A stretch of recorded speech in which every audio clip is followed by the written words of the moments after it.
నమస్కారం, ఈటీవీ భారత్ కు స్వాగతం. మీరు చూస్తున్నారు news time. Current bill shock కొడితే సోషల్ మీడియాలో పోస్ట్ చేయాలని లోకేష్ పిలుపు. అధికారంలోకి వచ్చాక విద్యుత్ ఛార్జీలు తగ్గిస్తామని హామీ. బోధనా రుసుం చెల్లింపుల్లో పాత విధానం అమలు చేస్తామని వ్యాఖ్య. పల్నాడు సీఎం సిద్ధం బహిరంగ సభకు రావాలని వైసీపీ నేతల దౌర్జన్యం. సభకు రాలేనని చెప్పినందుకు వ్యక్తిపై దాడి. కఠిన చర్యలు తీసుకోవాలని టీడీపీ నేతల డిమాండ్. తెలుగుదేశంలో చేరిన ఎమ్మెల్సీ మహమ్మద్ ఇక్బాల్. ఇటీవలే వైకాపాకు ఎమ్మెల్సీ రాజీనామా. కండువా కప్పి పార్టీలోకి సాదరంగా ఆహ్వానించిన చంద్రబాబు.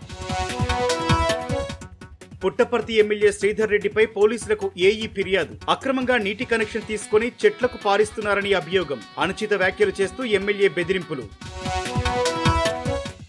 మేమంతా సిద్ధం సభ కోసం ఆర్టీసీ బస్సులు తరలింపు. ఇబ్బంది పడ్డ ప్రయాణికులు. శ్రీశైలంలో తిరుగు ప్రయాణానికి బస్సులు లేక కర్ణాటక భక్తుల అవస్థలు.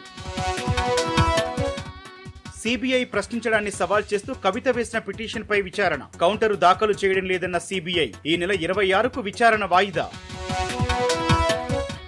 హైదరాబాద్ లో ఆన్లైన్ క్రికెట్ బెట్టింగ్ ముఠా అరెస్ట్. నిందితుల నుంచి 43.57 లక్షల స్వాధీనం. బెట్టింగ్ కోసం 5 ఖాతాలు వాడిన నిందితులు. పతంజలి కేసులో రామ్దేవ్ బాబా అఫిడవిట్ ను తిరస్కరించిన సుప్రీం. క్షమాపణ అంగీకరించమని, చర్యలకు సిద్ధంగా ఉండాలని ఆదేశం. కోర్టు ధిక్కరణ కేసులో ఉదారంగా వ్యవహరించలేమన్న న్యాయస్థానం. వివాదంలో పశ్చిమ బంగాల్ బీజేపీ ఎంపీ ముర్ము. ఇంటింటి ప్రచారంలో యువతి బుగ్గపై ముద్దు పెట్టిన ఎంపీ ఖగేన్. మహిళా వ్యతిరేకులకు బీజేపీ శిబిరంలో కొదవలేదని టీఎంసీ విమర్శ.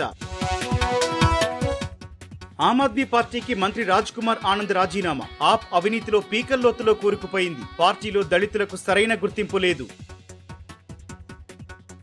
ఇవి ఇప్పటివరకున్న ప్రధాన అంశాలు. మరిన్ని తాజా అప్డేట్స్ కోసం www.etvbharat.com వెబ్సైట్ ను సందర్శించండి.